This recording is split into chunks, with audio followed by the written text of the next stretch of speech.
Assalamualaikum warahmatullahi wabarakatuh. Kami dari kelompok 3 akan membahas tentang deskripsi elemen pada fase E, yaitu umumnya untuk kelas 10, SMA atau MA atau SMK atau MAK atau program paket C. Yang A. Deskripsi elemen pada mata pelajaran Al-Quran Hadis, yaitu pendidikan agama Islam dan budi pekerti, menekankan kemampuan baca dan tulis Al-Quran dan hadis dengan baik dan benar. Ia juga mengantar peserta didik dalam memahami makna secara tekstual dan kontekstual serta mengamalkan kandungannya dalam kehidupan sehari-hari. Pendidikan agama Islam dan budi pekerti juga menekankan cinta dan penghargaan tinggi kepada Al-Quran dan hadis Nabi sebagai pedoman hidup utama seorang Muslim. Yang kedua, pada mata pelajaran akidah, yaitu berkaitan dengan prinsip kepercayaan yang akan mengantarkan peserta didik dalam mengenal Allah, para malaikat, kitab-kitab Allah, para nabi dan rasul, serta memahami konsep tentang hari akhir serta qada dan qadar. Keimanan inilah yang kemudian menjadi landasan dalam melakukan amal saleh, berakhlak mulia dan taat hukum. Yang ketiga, pada mata pelajaran akhlak, merupakan perilaku yang menjadi buah dari ilmu dan keimanan. Akhlak akan menjadi mahkota yang mewarnai keseluruhan elemen dalam pendidikan agama Islam dan budi pekerti. Ilmu akhlak mengantarkan peserta didik dalam memahami pentingnya akhlak mulia, pribadi, dan akhlak sosial, dan dalam membedakan antara perilaku baik atau mahmudah dan tercela atau mazmumah. Dengan memahami perbedaan ini, peserta didik bisa menyadari pentingnya menjauhkan diri dari perilaku tercela dan mendisiplinkan diri dengan perilaku mulia dalam kehidupan sehari-hari, baik dalam konteks pribadi maupun sosialnya. Selanjutnya, peserta didik juga akan memahami pentingnya melatih atau riyadhah, disiplin atau tahzib, dan upaya sungguh-sungguh dalam mengendalikan diri atau muzahadah. Dengan akhlak, peserta didik menyadari bahwa landasan dari perilakunya, baik untuk Tuhan, dirinya sendiri, sesama manusia, dan alam sekitarnya adalah cinta atau mahabbah. Pendidikan akhlak juga mengarahkan mereka untuk menghormati dan menghargai sesama manusia, sehingga tidak ada kebencian atau prasangka buruk atas perbedaan agama atau ras yang ada. Elemen akhlak ini harus menjadi mahkota yang masuk pada semua topik bahasan pada mata pelajaran pendidikan agama Islam dan budi pekerti. Akhlak harus menghiasi keseluruhan konten dan menjadi buah dari pelajaran pendidikan agama Islam dan budi pekerti. Yang keempat, pada mata pelajaran fikih, merupakan interpretasi atas syariat. Fikih merupakan aturan hukum yang berkaitan dengan perbuatan manusia dewasa atau mukallaf yang mencakup ritual atau hubungan dengan Allah Subhanahu wa Ta'ala atau ubudiyah dan kegiatan yang berhubungan dengan sesama manusia atau muamalah.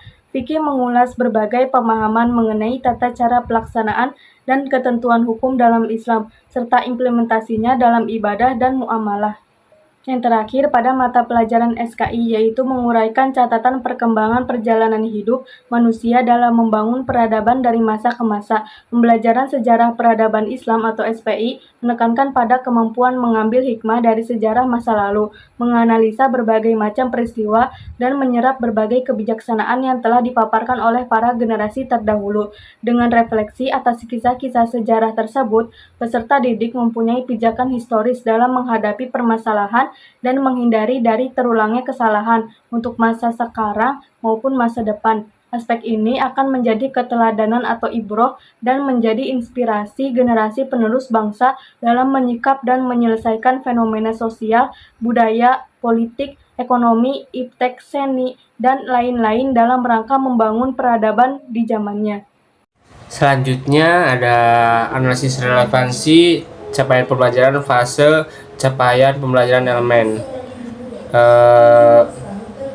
Dari Al-Quran dan hadis sendiri, peserta didik mampu menganalisis ayat Al-Quran dan hadis tentang perintah untuk berkompetisi dalam kebaikan dan etos kerja serta larangan pergaulan bebas dan zina, dapat membaca Al-Quran dengan tartil, menghafal dengan fasih dan lancar ayat Al-Quran serta hadis perintah untuk berkompetisi dalam kebaikan dan etos kerja serta bahaya dari pergaulan bebas dan zina.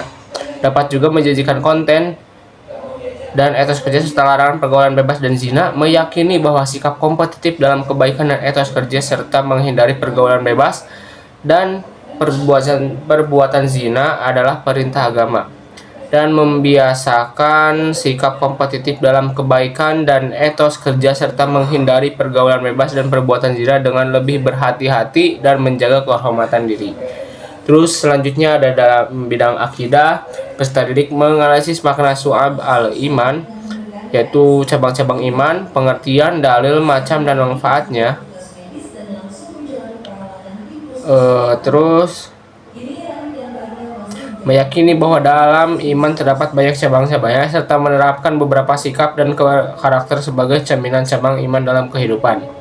Selanjutnya ada dalam akhlak, peserta didik menganalisis manfaat menghindari akhlak mazmumah, membuat karya yang mengandung konten manfaat, menghindari sikap mazmumah, meyakini bahwa akhlak mazmumah adalah larangan dan akhlak mahmudah adalah perintah agama, serta membiasakan diri untuk menghindari akhlak mazmumah dan menampilkan akhlak mahmudah dalam kehidupan sehari-hari. Dalam bidang fikih, peserta didik mampu menganalisis implementasi fikih muamalah dan al-kulliyat al-khamsah yang disebut 5 prinsip dasar hukum Islam, menyajikan paparan tentang fikih muamalah dan al-kulliyat al-khamsah, meyakini bahwa ketentuan fikih muamalah dan al-kulliyat al-khamsah adalah ajaran agama, serta menumbuhkan jiwa kewirausahaan, kepedulian, dan kepekaan sosial. Selanjutnya ada dalam bidang SKI, yaitu peserta didik mampu menganalisis sejarah dan peran tokoh ulama penyebar ajaran Islam di Indonesia, dapat membuat bagan timeline sejarah tokoh ulama penyebar ajaran Islam di Indonesia dan memaparkannya, meyakini bahwa perkembangan peradaban Indonesia adalah sunatullah dan metode dakwah yang santun, moderat, bi'alwi hikmah wa al-mau'izat al-hasanah adalah perintah Allah Subhanahu wa Ta'ala. Membiasakan sikap kesederhanaan dan kesungguhan mencari ilmu, tekun, damai, serta semangat menghargai adat istiadat dan perbedaan keyakinan orang lain. Mungkin hanya itu yang bisa kami sampaikan, kurang lebihnya mohon maaf. Wassalamualaikum warahmatullahi wabarakatuh.